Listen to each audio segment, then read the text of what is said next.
Tonight, the final journey home, the sad mission to bring Shane Warne back to Melbourne for an MCG farewell. Australians warned to brace for higher supermarket prices for the next 2 years.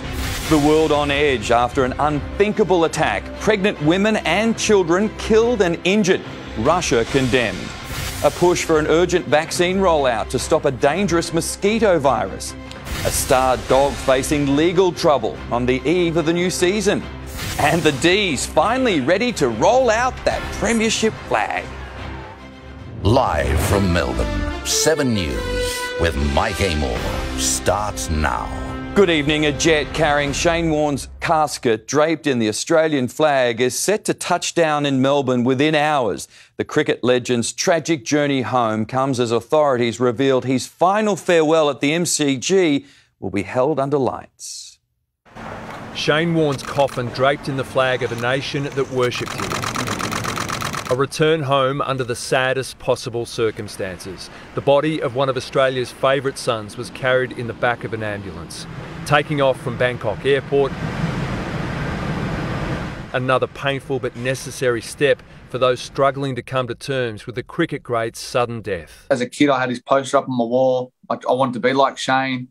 And I started my career early on by leg spin, batting middle order. We idolised him. The Australian cricket team's former doctor says the writing was on the wall. Warne, if he had heart disease, which sounds like he did, that didn't happen, overnight in Thailand. More details have been confirmed for the public memorial to be held at the MCG. It will be under lights from around 7 o'clock on the night of March the 30th. It's Australia's greatest sports stadium. He, without a doubt, is one of Australia's greatest sports people. And it's the best place to say goodbye to him. We wish we weren't doing it, of course. He's gone too soon. The Warne family will hold a private funeral on Sunday week. It will be reserved for only close family and friends. Warnie, there's only ever going to be one Shane Warne. You were magnificent. On or off the field, a magnificent advert for the wonderful game of cricket. You will never be replaced, mate. Rest in peace. Cambo, the plane carrying Shane Warne, is due to land after 8 p.m. Mike, this is the hangar that we expect the jet to be towed into to be processed. Once it's landed, there'll be some practical concerns. They're more related to quarantine and security matters. Once they've been dealt with, the body of Shane Warne, friends who have helped to bring him home, will be free to leave the airport, Mike. Cam, thank you. Pregnant women and children have been killed and injured in an unthinkable attack on a maternity hospital in Ukraine. Russia is being condemned across the globe in response to the bombing that left innocents buried beneath rubble.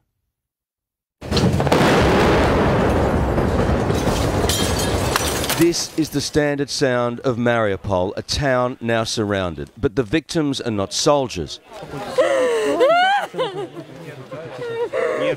Mums, babies, from a maternity and children's hospital. Inside, soldiers check wards for survivors, as women are carried out into the rubble and snow, next to a giant crater in what should be a civilian safe haven. I cannot realize why it's necessary for Russian troops to destroy hospital. Tonight, children are feared buried in that rubble, as victims are laid to rest in mass graves, a tragedy of war most thought were consigned to the past. In the major trauma hospital in the capital, Kyiv, the chief doctor tells us he and his staff were coping until this, taking to YouTube after operating on a 10-year-old victim. My daughter's 10 years old, he says. Someone has to stop this. My biggest fear is a missile flying into our hospital. And how do the Russians feel about unleashing that kind of hell? We were about to find out. The Ukraine government today organising a media conference with 7 Russian prisoners of war who dutifully delivered a message direct to their president, Vladimir Putin. Stop the air bombing, stop sending the troops, stop killing civilians, he said. For local media, emotions boiled over. How can you kill women and children, she asks. Such little children, he adds. It took minutes to find a reply. In this situation, our nation is fascist. Propaganda forced into it, They said they were happy volunteers. Chris Reason from Channel 7 Australia. They even took questions. Can I ask any of you as well, what will be the consequences of you speaking to the world's media like this? We don't know, he says. We don't know at all. I'd thought if I was going to meet a Russian on this assignment, they'd be armed and dangerous. The only fight here was to hold back the tears. The sight of Russian prisoners of war being paraded for the media is becoming a regular tactic for Ukrainian authorities. The target audience isn't the local audience or the world media, us, it's Russia. Fears too now for Chernobyl. Power to the plant has been cut off while the UN has lost connection to a second nuclear facility. That, as the Pentagon confirms, it's cancelled all plans to send jets to assist. The transfer of MiG-29s to Ukraine may be mistaken as escalatory and could result in a significant Russian reaction that might increase the prospects of a military escalation with NATO. The Ukrainian president increasingly frustrated. He wants those planes and a no-fly zone now. Yesterday, the world did nothing. I'm sorry, but it's true. If you are united against the Nazism and this terror, you have to close. A leader at breaking point in a war that's hit a new low. And Chris Reason is in Kyiv for us tonight. And Chris, there are now fears Russia is planning to use biological weapons. Yeah, that's right. Good evening, Mike. Russian officials have publicly announced that they claim they found evidence that Ukraine is making chemical weapons. Well, US intelligence and the White House went straight on the offensive, saying that is simply false, preposterous, and more than likely a ruse, an excuse for Russia to start doing the same thing themselves and potentially use chemical or biological weapons themselves. They fear that there is no new low that the Russians won't sink to try and win this war. Mike? Chris Reason in Kyiv, thank you. Melbourne families are being warned the rising cost of food and fuel could drag on for the next 2 years. The record high of $2.21.9 a litre for regular unleaded is spreading across the city, and there's even more pain for the hip pocket when it comes to household food bills. The cheapest groceries have recorded the sharpest price hikes. Food prices and commodity prices and manufacturing prices are going to continue to increase now for the next 12 to 24 months. Instant coffee, tin spaghetti and soft drink driving up the weekly food bill. The average across all groceries at Coles and Woolies over the past year was around 2.6%.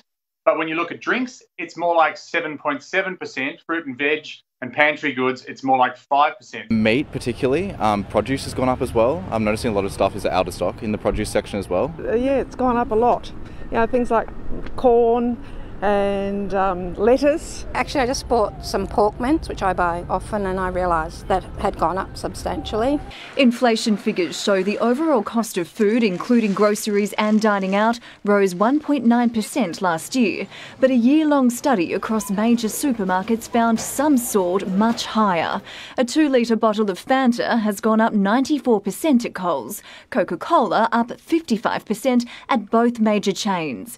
Beef rose 22% for diced, 14% for mince, while some pantry staples, including oils and baked beans, skyrocketed. There are reasons for these things. You know, there's a urea shortage around the world that's used to make fertiliser, so it's driving up the costs of things like coffee. The ABS looks at more than 100,000 items to study inflation, but independent consumer group One Big Switch wants a review of how it's calculated. The problem we have is that if those increases on those items are not reflected in the official CPI data, then it's invisible. It's invisible to government policymakers.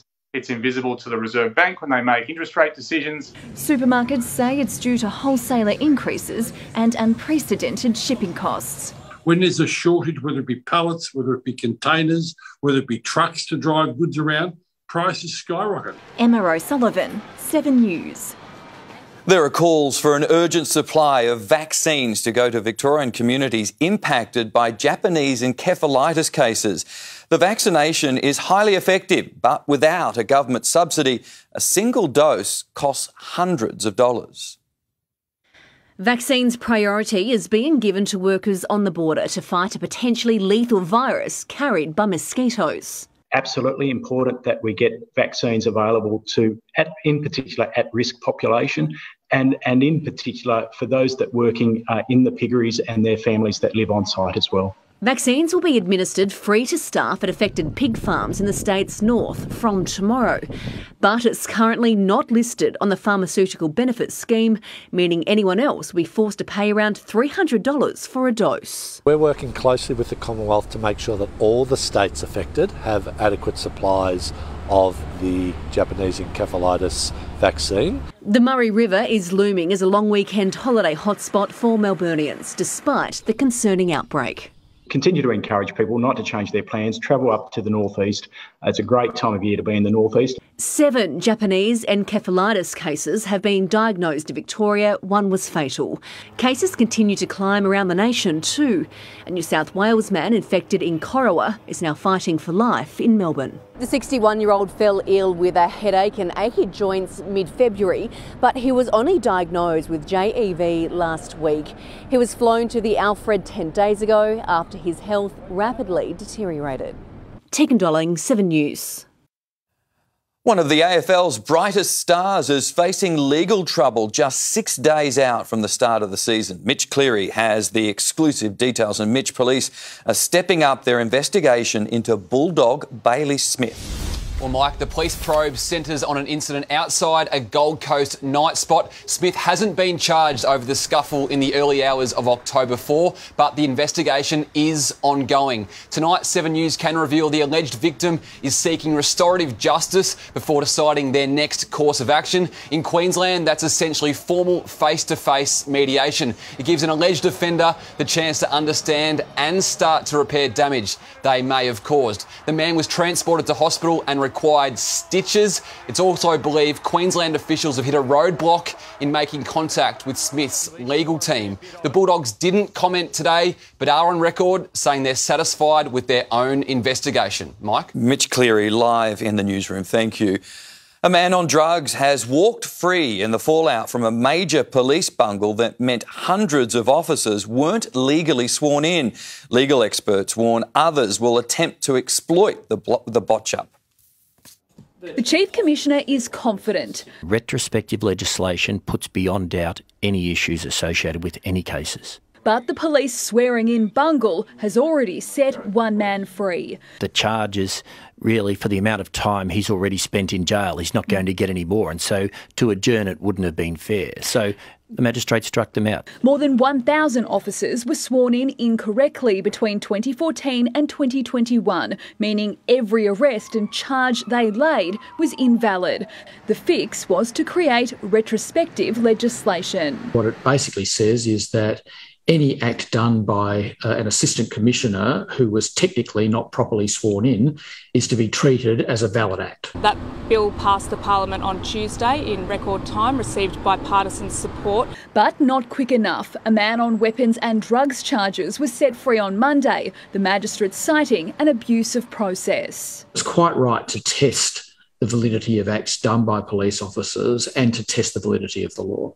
The state government can't say how many people could challenge their charges, but it could create a major headache for Victoria Police, who will have to start arguing appeals if applicants are successful. We would be confident would stand up, but of course, like any law, it's open to lawyers to take a challenge to the court, and that may indeed happen.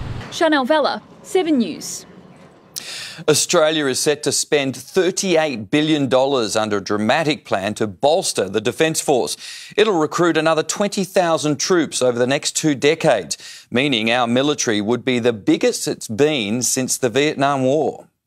I'll do one lap. Scott Morrison says it's time for sweeping changes to Australia's defence posture. The biggest increase in the size of our defence forces in peacetime. A 30% increase, an extra 18,000 personnel, taking total defence numbers over 100,000 by 2040, framing national security as a frontline election issue, with Australians worried by Russia's invasion of Ukraine and wary of China's intentions. We're building and continue to build a future defence force because their first job, let's not forget, is to defend Australia. Anthony Albanese's commitment. Labor will ensure that Defence has the resources it needs to defend Australia. Though Mr Morrison claims Defence would have received $55 billion less if the coalition had maintained funding at the settings it inherited from Labor. That's a yawning gap. That's a chasm.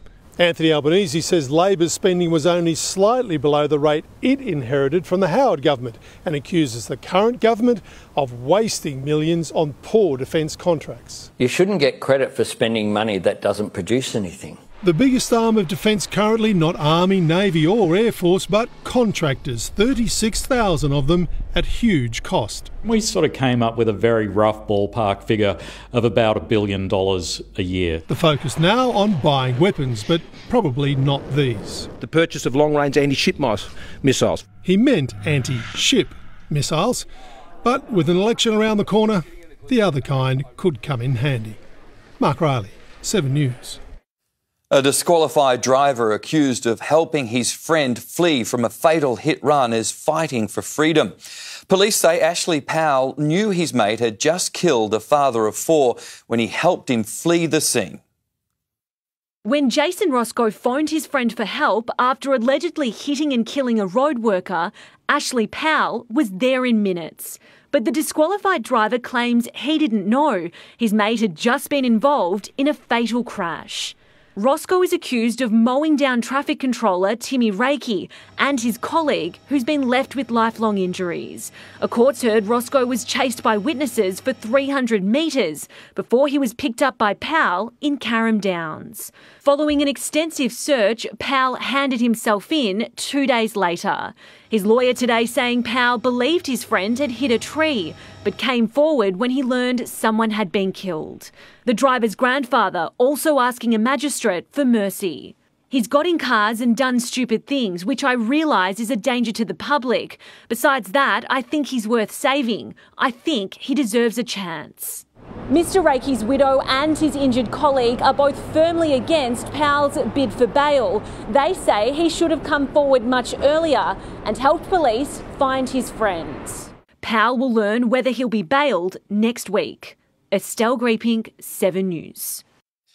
Melbourne's first premiership flag since the 1964 flag is finally in the hands of club officials after the formal AFL handover at last night's season launch. It is such an extraordinarily long journey, but to everybody who hung in there for the Melbourne Football Club for that journey, I say thank you. Fans get their chance to see it up close when the Demons unfurl the flag before Wednesday night's season opener against the Bulldogs at the MCG. Very exciting indeed. A former midfield star has been lured out of retirement. Tim Watson, he's back in the AFL frame. He is, Mike. A premiership coach is working his magic. Exclusive details ahead. Also, a golden signature. Andrew McCormack has more. The most sought-after man in footy is out of the reach of Victorian clubs for at least another 2 years. Find out why Ben King stuck with the Suns shortly. Plus, a fresh injury blow for the Tigers. Details ahead. Mike, you won't like that story. And hear from an emotional Tiger Woods. We'll explain that shortly in sport. Yeah, I don't like the sound of that one. Thanks, Tim. See you soon. Victorian mothers forced to give up their babies are finally getting support. Details next on 7 News. Also, detectives step up the hunt for a Tarneet cat burglar. Melbourne given a second helping from a world-famous cook. An incredible shipwreck find 107 years after it vanished. And later, petrol prices under the pump. What the experts say about paying extra for premium. Detectives need help tracking down a Melbourne jewellery thief accused of stealing $150,000 worth of cash and jewels from a home in Tarneet. This is the man police say broke into the St Margaret's Court property around 3 a.m. on January 2. He's believed to be driving a white Volkswagen Caddy. Victorian mothers forced to give up their babies are in line for desperately needed compensation and counselling. The Premier today announced a multi-million-dollar pledge to try to repair the damage done. In 1971, Jo Fraser was 17. She gave birth to a baby boy and was forced to give him away. I went around the community as if I wasn't a mother when I was a mother. It would be another 16 years until Miss Fraser had another child. If people said to me, how many children do you have? I'd say 2. when I had 3.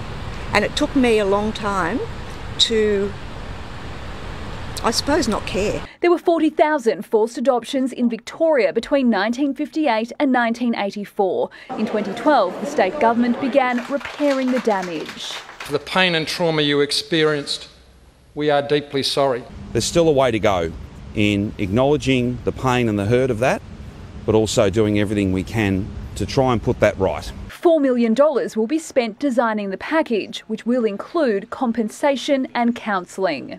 There's a huge opportunity for these women to live a different part of their lives that's not completely impoverished and where their mental health issues can be addressed. A hardship fund will also be available to women who need help now. Whether it's to do with their financial situation or they have a terminal illness, they can't wait. Chanel Vella, 7 News.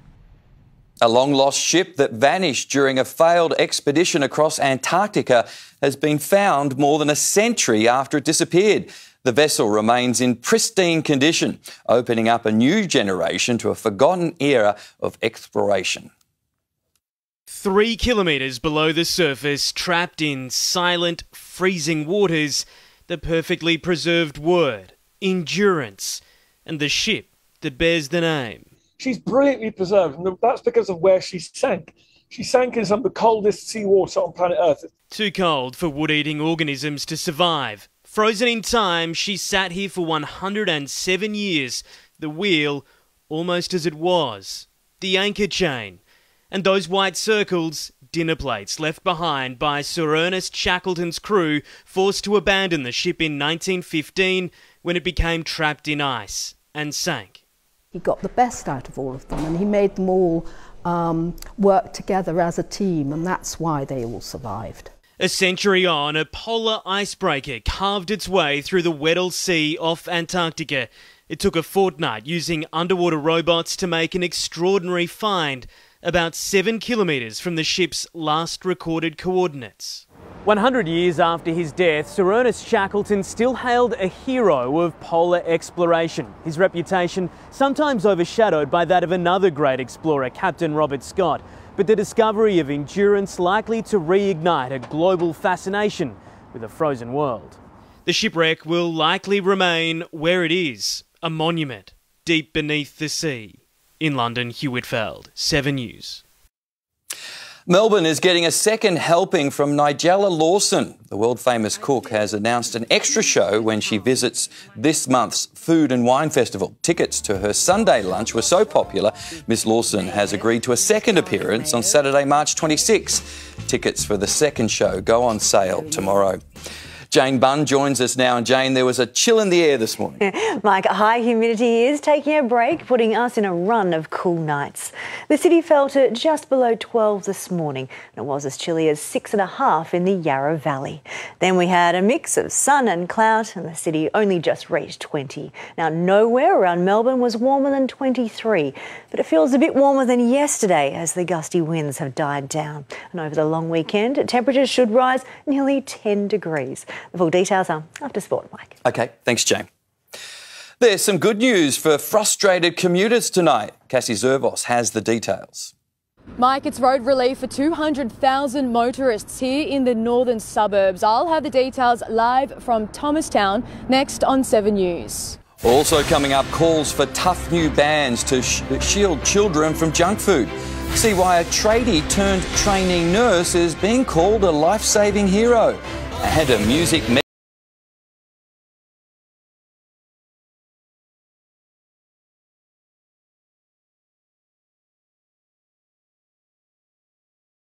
relief in sight for almost 200,000 drivers in Melbourne's north. Cassie Zervos is alongside the M80 Ring Road, and Cassie, major roadworks are about to wrap up.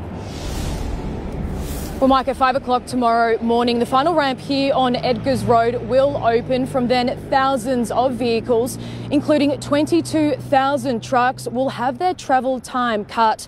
The state government is also promising better traffic flow thanks to a new smart freeway management system along the upgraded stretch of road from here to Sydney Road, which will use ramp metering technology to improve traffic flow. The $500 million stage of the M80 upgrade wasn't due to to open until next year, but all 4 lanes for the 4-kilometre stretch is set to open. So this will mark the end of 2 years of pain for motorists here in the north. Mike. Cassie, thank you. The murder trial of a Melbourne man accused of killing 2 police officers has been abandoned because of sick jurors. Jason Roberts was facing a retrial over the 1998 slaying of Sergeant Gary Silk and Senior Constable Rod Miller. A new jury is set to be empanelled in 2 weeks. The trial expected to take 4 months. The Prime Minister's tour of flood-affected regions moved north to Queensland today. Mr Morrison faced criticism for a second choreographed day where he didn't publicly meet many flood victims. Time to come down here and walk around our house and, you know, it's like, is there a trip to Hawaii coming? Homes are still underwater on the outskirts of Sydney, with many areas too dangerous for residents to return home. A campaign is underway to protect Melbourne children from an onslaught of junk food ads. The Cancer Council is leading the charge, worried about kids being bombarded on their way to and from school.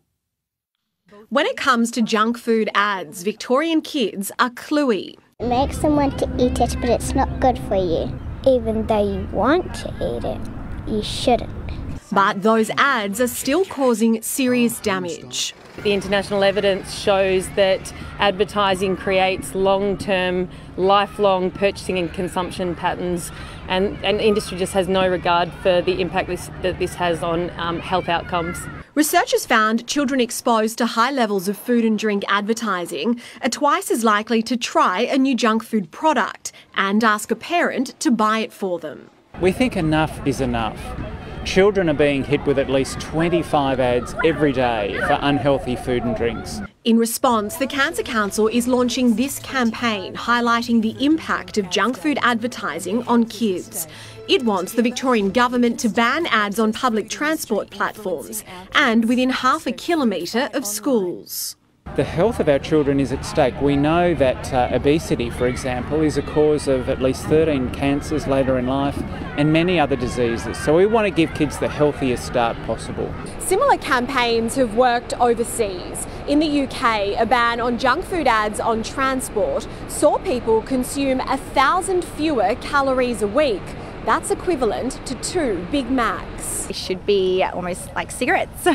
They should be behind the counter, banned from certain places. Jodie Lee, 7 News. Tennis superstar Novak Djokovic is in a new vaccine standoff. He's been forced out of 2 upcoming events in the US because America won't let in unvaccinated visitors. Djokovic told fans, "I knew it would be unlikely to be able to travel." The Centres for Disease Control has confirmed regulations won't be changing, so I won't be playing. Djokovic lost his #1 ranking to Daniil Medvedev after being deported from Australia. He's still hopeful of competing at the French Open. The Duke and Duchess of Cambridge have spent time with Ukrainians in London, checking on donations and lending their support. The couple wore blue and yellow pins, revealing their children have been coming home from school asking about the war. The future king says he's chosen careful words to explain it all. A former tradie who traded in his career to become a nurse is already being hailed a hero. The graduate stumbled across a mother and her unresponsive child. The heart-stopping moments captured on camera. Running because a life depends on it. An unresponsive little girl in the arms of a rookie nurse, her distraught mother following as they race for emergency. Quick thinking by Nicholas Jensen saving the girl's life. In the moment, the adrenaline kicked in and I was quite calm. A graduate nurse at the Princess Alexandra Hospital, he gave up a 20-year career as a stonemason for one helping others. In the right place at the right time, his training kicked in, carrying the girl in the recovery position and lifting her head to clear her airway. As well as while I was running, I was trying to do some compressions on the chest just to keep blood flow. Nick was walking down the road after finishing his shift when he heard screaming and ran down this driveway towards the sound. The distressed mother was desperately trying to find emergency but was heading in the wrong direction. Nick instinct was amazing. To run through that door, to see our ED staff usher him into a resusc bay, it's phenomenal. The little girl had suffered a seizure and spent days in the children's hospital. Nick is just glad he could help. Felt good because, yeah, you're helping people, so that's why I got into nursing. If his first year is anything to go by, the career change was worth it. Rosanna Kingson, 7 News. Music megastar Robbie Williams is heading to Melbourne to film a biopic based on his life. While he's here, Williams will play a one-off show at Rod Laver Arena.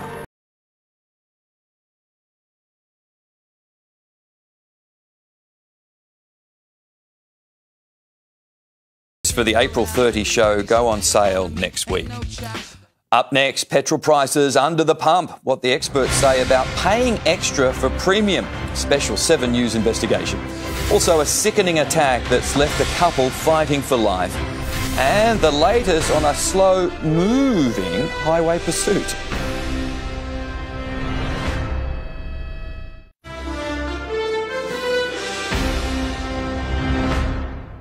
Gold 104.3 has had the biggest increase in listeners in this year's first radio rating survey. The Christian O'Connell Breakfast Show jumped to a 9.7% share. Nova, Fox and Kiss breakfast shows also gained listeners while Triple M fell. On the AM band, Ross and Russ and Neil Mitchell maintained their dominance despite slight falls. A love triangle has ended in tragedy in Queensland. Police say a woman was killed when she set fire to her ex-partner's house. She suffered burns to 90% of his body. We believe the person who does not reside at that residence somehow gained entry, and then once in there was able to throw petrol around. The man's new girlfriend and 3 children managed to escape the burning home. Checking tonight's finance headlines, and the ASX 200 closed higher, up 77 points. Travel stocks surged, getting a brief reprieve from rising jet fuel prices when crude oil tumbled overnight.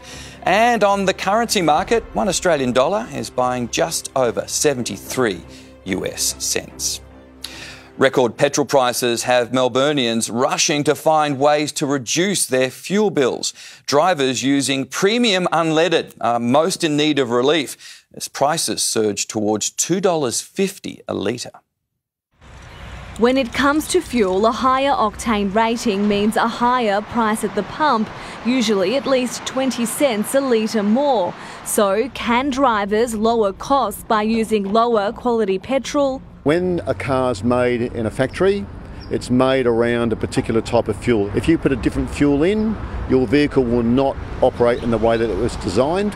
Newer cars often need 95 or 98 octane petrol, as specified in the manual. Experts say filling up with 91 wouldn't be worth the savings. You could actually do damage to your engine.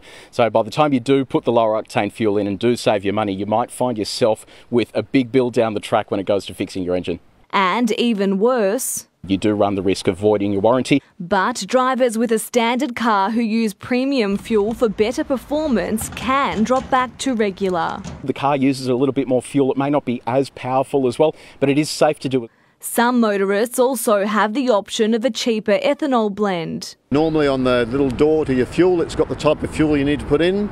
If it doesn't say E10, don't put E10 in it. Gas conversions are less economical these days now that LPG is above $1 a litre, but electric cars and hybrids have become much more attractive. We're getting a lot more people every day coming in wanting to know what's going on and convert over. I have no doubt that the purchase or the sale of electric vehicles are going to go through the roof. Motoring experts say the best tip for reducing fuel bills is to use free apps and look for discounts. A little bit of effort for potentially a big saving. Sarah Jones, 7 News. Now, Los Angeles has had its share of wild pursuits, but none quite like this one. A runaway steer strolled onto a freeway with live broadcasts clocking the chase at almost 5 kilometres an hour. The bovine eventually bolted before things took a turn. The real cow being chased by a plastic horse. It's almost like you can't make this up. This is really happening. The young steer took himself to market before being cornered by some urban cowboys. No dad jokes there. Tim Watson's back with sport, and Tim, Simon Goodwin has recruited a star from left field. That's right, Mike. It's a last-minute signature before next week's season opener. Exclusive details next. Also hear from the Suns superstar who's turned his back on circling Victorian clubs. We're live to the Cats season launch with an update on Chris Scott's future, a special visit from a premiership hero, a Tiger Lamb with a star in major doubt for round one, and speaking of Tigers, find out what brought Woods to tears. Welcome back. Melbourne is turning to a former Essendon best and fairest as it prepares to manage the potential outbreak of COVID. Mitch Cleary has the exclusive details. Mitch, few saw this coming.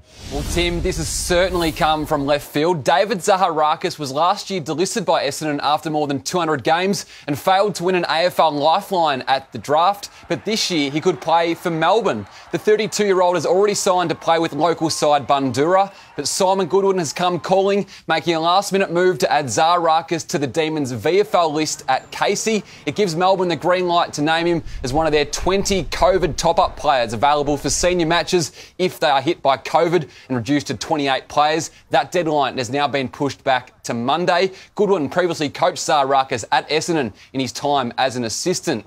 At Carlton, there's growing optimism tonight that Sam Doherty could still make a remarkable recovery in time to play round one. The former skipper had 38 disposals in a VFL hit-out last week, his first game back from his second bout of testicular cancer. The Blues saying he's up for AFL selection and will be considered. And Tim, tonight there is another Herd set to don the red and black. James Herd's younger son Alex to run out in a VFL practice match tomorrow. Thanks, Mitch. The Cats will be out to defy the doubters in 2022. Chief Football Reporter Tom Brown is at Geelong's season launch. And Tom, you've got the latest on Chris Scott's future. Tim, I'll start with their leadership group. That will be announced tonight for me. I think it'll be a streamlined leadership group. Of course, Joel Selwood will break the all-time captain's record this year of Stephen Kernahan. In terms of Chris Scott's future, no change is the official word from the Cats tonight. They've agreed apparently in principle, but he hasn't signed his agreement yet, which is the crucial thing, his signature. I think they're optimistic behind the scenes on Daisy Pearce coaching. That's in the AFL's hands at the moment. The other big question at Geelong is the expectations for this season. It's a common view in footy. This is their last big crack with this particular list. We aim to contend every year, so our aim will be to make sure that we've got an eye on the future and definitely an eye on now. And no shift on that other than Chris is committed and we're committed to Chris. Yeah, there's no doubt that Chris is the right coach for us over the next couple of years, and yeah, we're excited as to what we can do in 2022.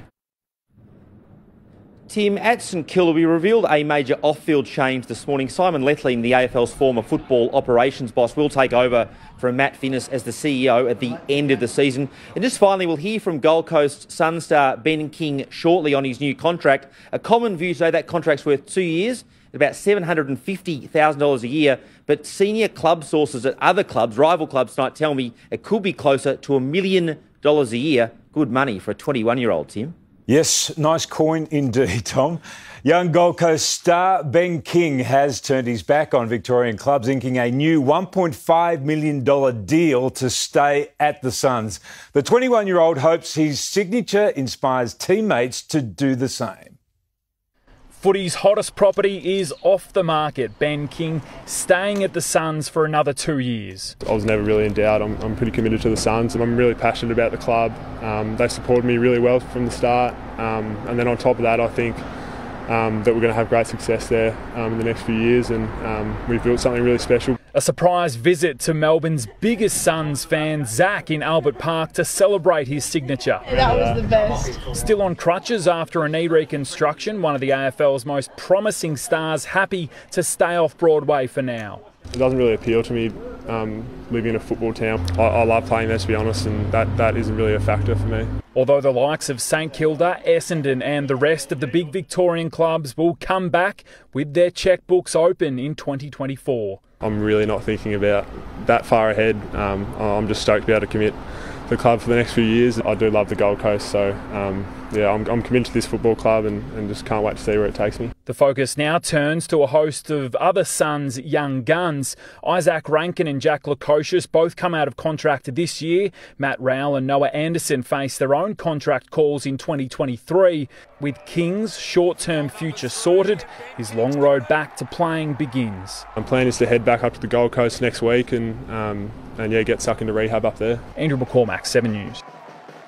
The Tigers are set to be without another key star for round one. Premiership defender Nick Loston is battling a hamstring strain. 7 News understands he's now in serious doubt for the clash with Carlton. 1980 Premiership coach Tony Jewell watched on today as Damien Hardwick enters his 13th season in charge.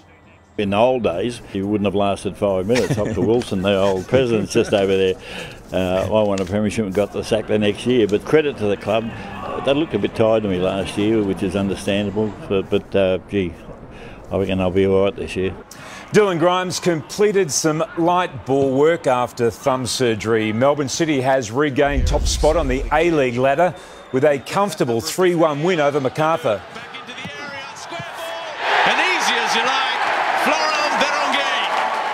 Jamie McLaren scored his 11th goal to remain the league's top scorer this season. It set up a monster cross-town clash with second-place Western United on Saturday. Tiger Woods has officially been inducted into the World Golf Hall of Fame. Tiger's 14-year-old daughter Sam did the honours in an emotional ceremony. Without the sacrifices of Mom, who took me all to the future golf tournaments, Dad, who's not here, but who instilled in me this work ethic to fight for what I believe in. It wasn't the most glamorous arrival for the 15 major winner. He's still yet to make a return to competitive tournament golf. And Mike, where would we be without our mums? Yeah, you're too right. Yeah, hello to my mum too. Thank you, Tim. Jane is next with the forecast. Jane, what's on the way for Friday? Well, Mike, Friday looks very similar to today. Then it'll warm up across the long weekend. The full details are next.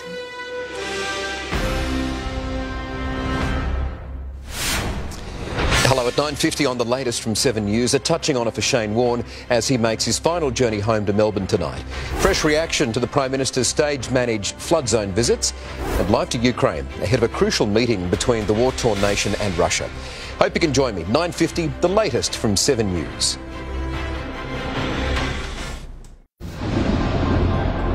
Hello again. We've had a pleasant afternoon thanks to lighter winds than yesterday. It only just rose over 20 in a mix of sun and cloud after a cool and clear start to the day.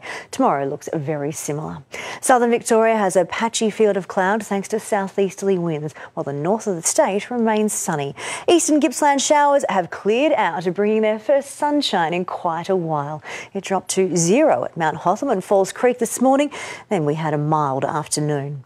The low that brought all of that flooding rain is now well out over the Tasman Sea. Instead, high pressure is taking control. Victoria's weather will depend on where the centre of that lies. And for the next 2 days, it is back over to our west. So we remain mild until Saturday. Mild afternoons after cool nights. Then the high moves out to our east and that lets temperatures jump up on Sunday. It also brings humid air back to Victoria, and those two combine to produce thunderstorms. Each afternoon from Sunday onwards, storms pop up over Victoria. Now, you can't pinpoint where they will form, so we all have the risk of a storm. It'll be that sort of weather where it's warm, humid and sunny, but a small part of the day could be impacted by a deluge. This is each day from Sunday into early next week. So around the nation tomorrow, a heat trough on the west coast. That brings Perth back to near 40 degrees. The cool change arrives early on Saturday. On the east coast, mostly dry in Sydney, a mix of sunshine and just brief light showers. Brisbane, mostly cloudy, also brief light showers. There is no more heavy rain. To Victoria, local patches of morning fog. The south still has a field of speckled clouds, so a mix of sun and cloud out there. But the southwest coast does look quite cloudy. The north, sunshine tomorrow. Just a bit of afternoon cumulus in the northeast and some wispy high cloud coming into the west. Winds tomorrow are light to moderate, still southeasterly. Closer in, a cool start we do. Early fog patches, then another changeable sky. It'll be cloudy at times, sunny at others, and it should be all dry underneath when there is cloud overhead. The city has a mix of sun and cloud. I'm expecting about 12 at first, and then about 20 to 21 like today. To the 8-day outlook, Saturday, absolutely lovely. It'll start cool but quickly warm up in bright sunshine, and we jump up to 24. Now that is the end of the cool nights. By Sunday morning, only down to 14. We jump up to 28 and it turns humid once again. Now on Sunday, Monday and Tuesday, expect lots of sunshine out there, and most of us could stay quite dry, but there is the risk of a late afternoon thunderstorm on Sunday, Monday and Tuesday as well as we head back to work. On Wednesday, it should stay dry, still humid, though we may have some showers coming in at the end of next week. So we are about 21 tomorrow. It's looking quite autumnal. We've got a mix of sun and cloud and just a couple of those cool nights to go, then warmth and sunshine are back. Okay, thanks, Jane. And that's 7 News for this Thursday night. I'll be back with updates later. For now, from the entire 7 News team, have a great night.